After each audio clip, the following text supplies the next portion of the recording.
안녕하세요. 저는 화성시에서 살고 있는 방글라데시 하산입니다.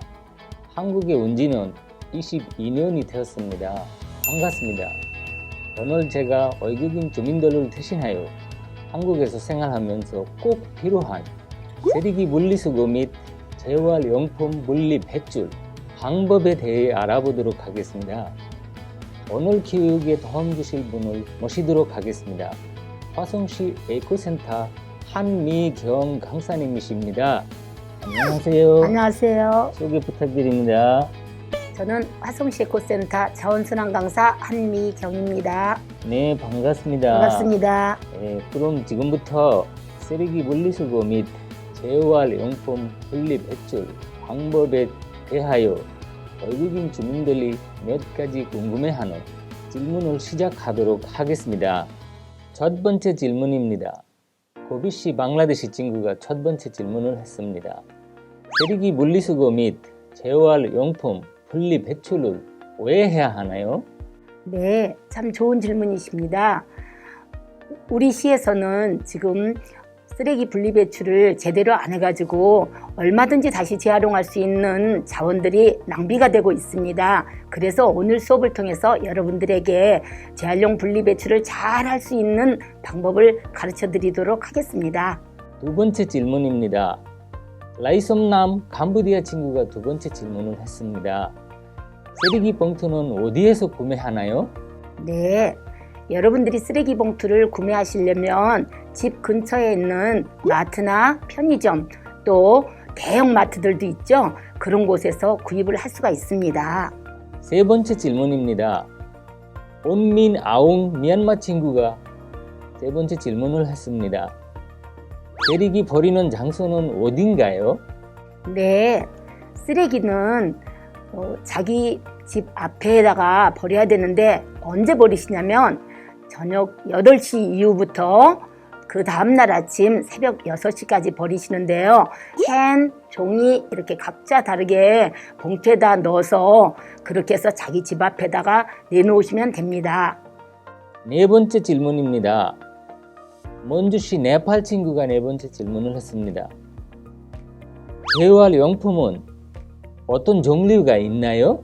네, 한국에서는 재활용품을 1995년 1월 1일부터 쓰레기 종량제를 실시해가지고 버리는 쓰레기는 소각용 쓰레기에서 봉투를 담지만 재활용품은 따로 분리배출을 하는데 여러분들 여기 보시는 것처럼 종류가 있지요. 그리고 또 이렇게 음료수 캔 같은 캔류가 있어요. 그리고 이렇게 딱딱한 플라스틱 필통처럼 이런 플라스틱들이 있고요. 그 다음에 여러분들 많이 드시는 음료수 페트병이 있고 또 여러분들 과자 봉지 같은 거 이런 비닐이 있습니다. 이런 비닐류와 또 이렇게 종이 상자 같은 종이류가 있고 종이류보다 조금 더 고급스러운 종이로 만든 그런 우유팩 같은 종이팩이 있습니다. 이렇게 7가지로 재활용품을 분리배출하고 있습니다. 다섯 번째 질문입니다. 토니 이후로 우즈베키스탄 친구가 다섯 번째 질문을 했습니다. 쓰레기 봉투도 여러 종류가 있나요? 네, 쓰레기 봉투도 여러분들은 그냥 태우는 소각용 쓰레기 봉투만 있는 줄 아실 거예요. 그렇지만은 선생님이 지금부터 보여드리도록 할게요. 화성시에서는 이렇게 음식물을 담는 쓰레기 봉투가 있어요. 이렇게 초록색 쓰레기 봉투에다는 음식물을 버리는 음식물을 담고요. 또 이렇게 여러분들이 제일 많이 본 거는 이거는 태우는 쓰레기 봉투예요. 그래서 소각용 봉투이고요. 또 여기 보니까 이렇게 하얀 마대 자루 같은데 이거는 여러분들 가정에서 변기라든지 또 타일 같은 거 깨졌을 때 양이 적을 때는 이런 봉투를 사셔가지고 버리시면 됩니다. 그런데 이런 봉투는 편의점이나 이런 데서보다는 지정된 곳이 있으니까 여러분들이 혹시 모르시면 동사무소나 또 읍면사무소를 이용해서 좀 물어보시기 바랍니다. 그리고 마지막으로 이거는 분홍색 봉투는 매립용 봉투라고 그래가지고 땅에다 묻는 건데요. 여러분들 도자기라든지 화분 깨진 것들 또 조개 껍질 같은 것들 그런 거는 이 봉투를 사서 버리시면 됩니다. 행기 인도네시아 친구가 6번째 질문을 했습니다. 효과적으로 쓰레기를 버리는 방법이 있나요? 네, 좋은 질문이십니다. 쓰레기 버리기가 참 어려워요. 그렇지만은 선생님이 지금 얘기한 것처럼 태우는 쓰레기는 소각용 봉투에다 넣고 이렇게 재활용 쓰레기는 다 재활용 꿈에 따라서 따로 버리시면 되는데, 여러분들이 어려우실 때는 반드시 그 물건에 어느 쪽이라도 보시면은 이렇게 얘는 페트 이렇게 다 써져 있고, 한국에서 나오는 모든 물건들에는 다 이렇게 표시가 재활용 표시가 되어 있거든요. 그러니까 그 표시대로 여러분들이 버리시는데, 재활용품들은 어디다 버리냐, 이렇게 색깔이 있는 봉투나 검정 봉투에 버리시면 안 돼요.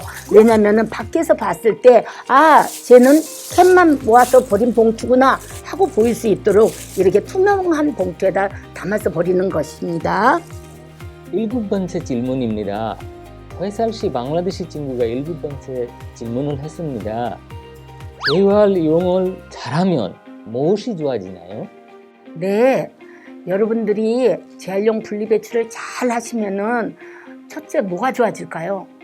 우리 지구가 깨끗해지겠죠. 그리고 자원이 다시 돌고 도니까 이걸 자원순환이라고 그래요.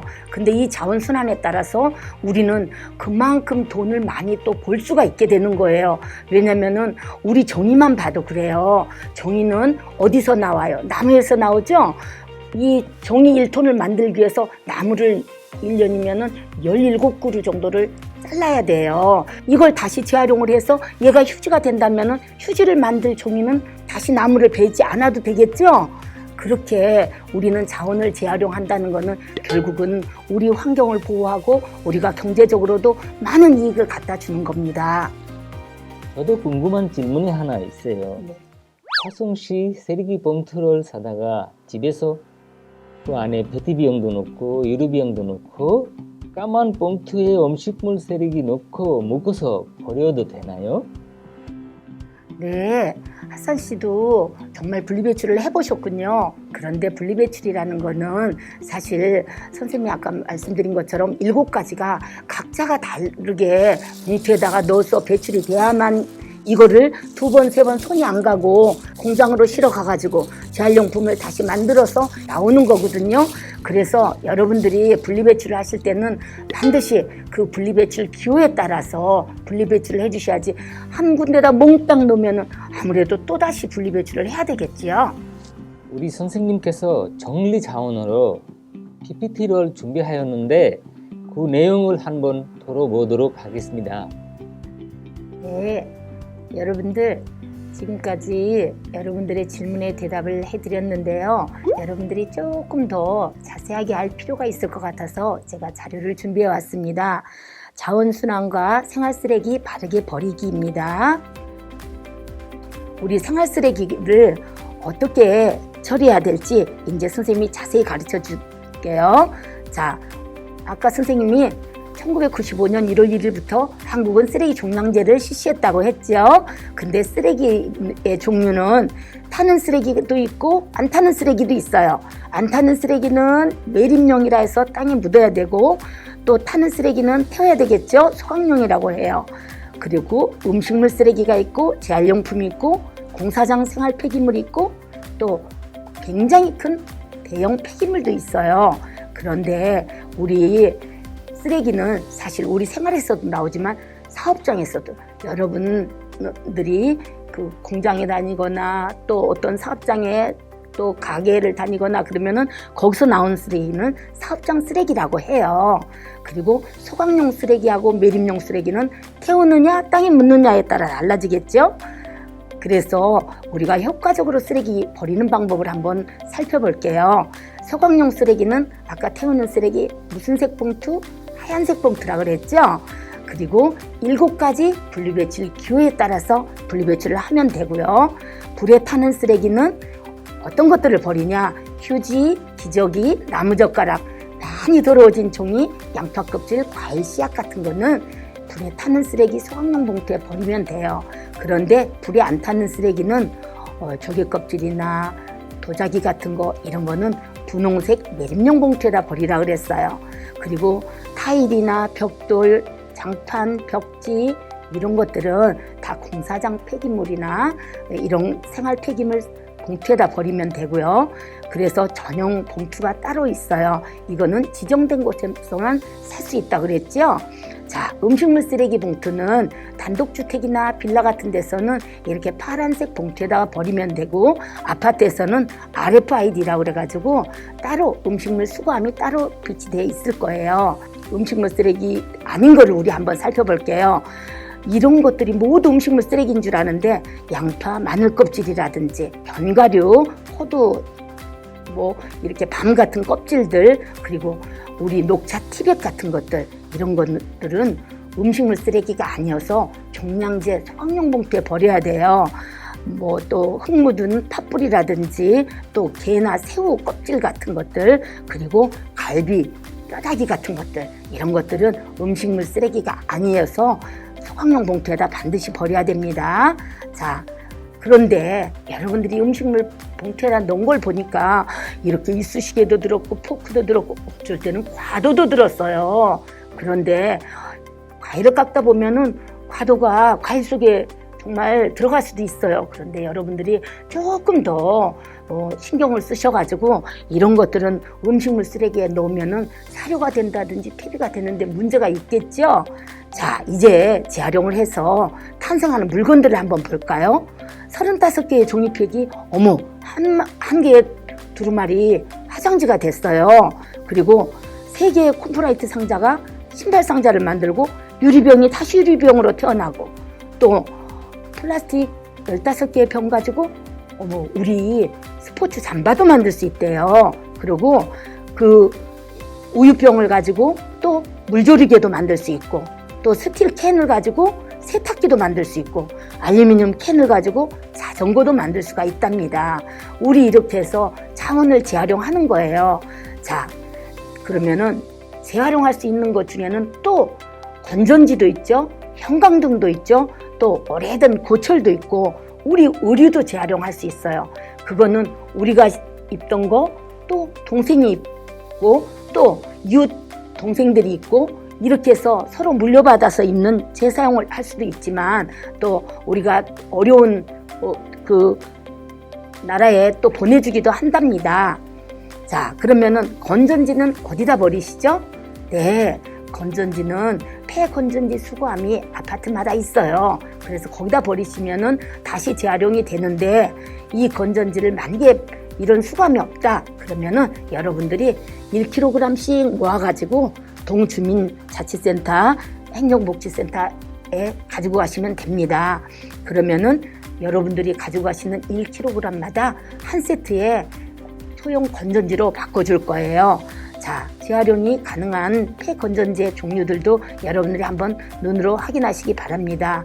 이렇게 폐휴대폰도 우리가 모으고 있는데요. 폐휴대폰이 굉장히 이 휴대폰 안에는 30가지 이상의 우리나라에서 나오지 않는 희귀한 금속들이 들어있어요. 그래서 우리는 이런 것들도 폐휴대폰 수거함에다가 다 같이 모아가지고 이런 것들도 재활용을 해야 되겠어요. 폐휴대폰은 우리 도시의 광산이라고 할 만큼 그렇게 많은 우리 자원들이 들어있답니다. 자, 형광등도 역시 재활용할 수가 있으니까 여러분들이 잘 보시고 이렇게 깨끗하게 재활용을 해주시기 바랍니다. 그리고 여러분들 아이스팩 많이 나오죠? 근데 아이스팩은 어떻게 버려야 할까 여러분들 고민 많이 되실 거예요. 그런데 이 아이스팩은 그냥 정말 그 자체로 어떻게 다시 재활용하기가 어려워요. 왜 그럴까요? 그 안에 있는 것들이 전부 물이 아니라 그 안에 1% 정도는 화학약품이 들었기 때문에 이거는 재활용하려고 이렇게 찢어서 버리면은 하수구에 가서 그것들이 생태계를 또 오염시키거든요. 그래서 이거는 그대로 비닐로 된 그대로 종량제 봉투에다가 버리시면 돼요. 그런데 요즘은 이제 기업체에서 그런 환경에 대한 인식이 바꿔져 가지고 이렇게 종이에다가 친환경 아이스팩을 만들고 있어요. 그런 거는 다시 그 안에 물이 들어있기 때문에 그건 잘라가지고 물은 버리시고 종이에다가 버리시면은 그게 재활용이 된답니다. 자, 남은 약들은 어떻게 버려야 될까요? 남은 약들은 이렇게 폐의약품 수거함이 약국에 가면 있어요. 거기다 갖다 주시기 바랍니다. 그런데 우리가 지금 아까 선생님이 형광등도 건전지도 다 이런 것들 다시 약도 다시 다 갖다 따로따로 이렇게 분리배출하라고 그랬는데 여러분들이 이런 거를 마구마구 함부로 버렸을 때 어떻게 될까요? 우리 자연은. 우리 자연이 심각하게 망가지겠죠? 그래서 우리는 이런 위험한 쓰레기들은 특히 더 신경을 쓰셔서 분리배출 해주시기 바랍니다. 자, 여러분들이 안산에서 거주하시다가 공장을 다시 화성시 공장으로 오셨어요. 그러면 화성시에서 안산에서 쓰던 쓰레기 봉투 못 쓸까요? 아니에요. 쓸 수 있답니다. 그게 20장 이하라면은 안산시에서 가지고 오신 봉투를 우리 전입신고할 때 동주민자치센터에 가서 이렇게 정량제 인증 스티커를 붙여줍니다. 그러면은 전입신고하면서 바로 이렇게 스티커를 붙여가지고 오면 이곳에다가 그냥 버리셔도 얼마든지 내 집 앞에다 내놓으시면은 가져간답니다. 자, 그래서 여러분들이 만약에 자, 이사 올 때 버리고 올 걸 못 버리고 온 만약에 침대가 있다, 의자가 있다 이런 것들은 이렇게 대형 폐기물 스티커를 가격에 맞춰서 이렇게 붙이시면은 잘 수거를 해 가고 있습니다. 여러분들 아까 우리 핫산 씨도 말씀하셨는데 검정 봉투를 많이 쓰셨을 거예요. 그런데 검정 비닐봉투는 사실 환경을 너무 망가뜨리고 있는 거예요. 그래서 우리는 검정 비닐봉투 이런 일회용 봉투 대신에 우리는 이제 장바구니를 들고 다니는 거를 우리 생활화해야 되겠어요. 우리가 습관적으로 마트에 가려면은 장바구니를 들고 가는 거를 여러분들이 꼭 실천을 해주시기 바랍니다. 그 다음에 쓰레기를 함부로 버리면은 어떤 일이 일어날까요? 그걸 쓰레기 무단 투기라고 그래요. 그런데 내가 그냥 남의 집 앞에다 마구마구 버렸다 그러면은 50만 원 벌금이에요. 그리고 만약에 태웠다 해도 50만 원 벌금이에요. 우리 공장에서 그랬다 100만 원 벌금이에요. 그래서 핫산 씨도 이거 공장에도 잘 얘기해 주셔야 돼요. 자, 분리배출이 잘 안 된 쓰레기를 수거해 갈까요? 안 하겠죠? 미수거 딱지를 딱 붙여요. 그래서 분리배출 미수거에 따른 안내 해가지고 이런 스티커가 붙지 않도록 분리배출을 잘 해주시기 바랍니다. 잘못 버린 쓰레기들 때문에 사실 이렇게 고래가 배를 열어봤더니 떠밀려서 온 죽은 고래 속에서 80장이 되는 비닐이 나오질 않나. 아주 아름다운 섬 신들의 섬 발리에도 쓰레기가 지금 아주 그냥 해변에 너무 많이 널브러져 있고 바다를 오염시키고 있답니다. 우리나라는 핀란드 사람들이 1년에 쓰레기 비닐봉투를 4장을 쓴대요. 근데 우리나라는 지금 420장을 쓰고 있어요. 네, 이런 지금 상황이에요. 그래서 우리는 비닐 정말 적게 써야 되겠어요. 자, 이제 선생님이 열심히 여러분들하고 이렇게 쓰레기에 대해서 수업을 했는데 마지막으로 팁 한 가지 드릴게요. 여러분들 정말 일회용 컵 요즘 더구나 코로나 때문에도 많이 썼죠? 그런데 일회용 컵을 2번을 쓰지 말아야 돼요. 정말 처음에 쓸 때는 그 안에 있는 그 정말 반닥반닥하고 물이 스며들지 않게 거기다 석유로 만든 화학풀을 발라놨어요. 그래서 처음에 커피를 마실 때는 그게 스며나오질 않는데 두 번째 또 거기다가 따뜻한 물을 마신다거나 그러면은 그 화학풀이 스며나와서 여러분의 건강을 해쳐요. 그래서 되도록이면 일회용 컵 쓰지 말고 우리 핫산 씨처럼 저렇게 텀블러를 가지고 다니시면 너무 저거는 친환경적인 거예요. 그래서 여러분들이 꼭 핫산 씨와 같은 그런 생활을 해주시기 바랍니다. 자, 그러면 오늘 쓰레기에 대한 수업을 해봤는데 지금부터 여러분들이 올바른 분리배출 하실 수 있겠죠? 있겠습니다. 핫산 씨도 약속할 수 네, 있죠? 선생님 덕분에 잘 알게 되었습니다. 네. 감사합니다. 네, 오늘 저도 핫산 씨와 같이 이렇게 분리배출에 대해서 여러분들과 같이 공부를 해보니까 저도 선생님도 열심히 이제는 더 열심히 여러분들을 많이 가르쳐 드리고 또 저도 역시 분리배출 잘 실천할 것을 여러분들과 약속하면서 오늘 수업을 마치겠습니다. 감사합니다. 저도 외국인이지만 이 모든 외국인이 쓰레기 분리수거 및 재활용품 분리 배출 방법에 대해 모르고 있습니다. 오늘 선생님 말하고 우리 동영상을 통해서 외국인들 많이 알게 될 겁니다. 선생님, 수고하셨습니다. 감사합니다.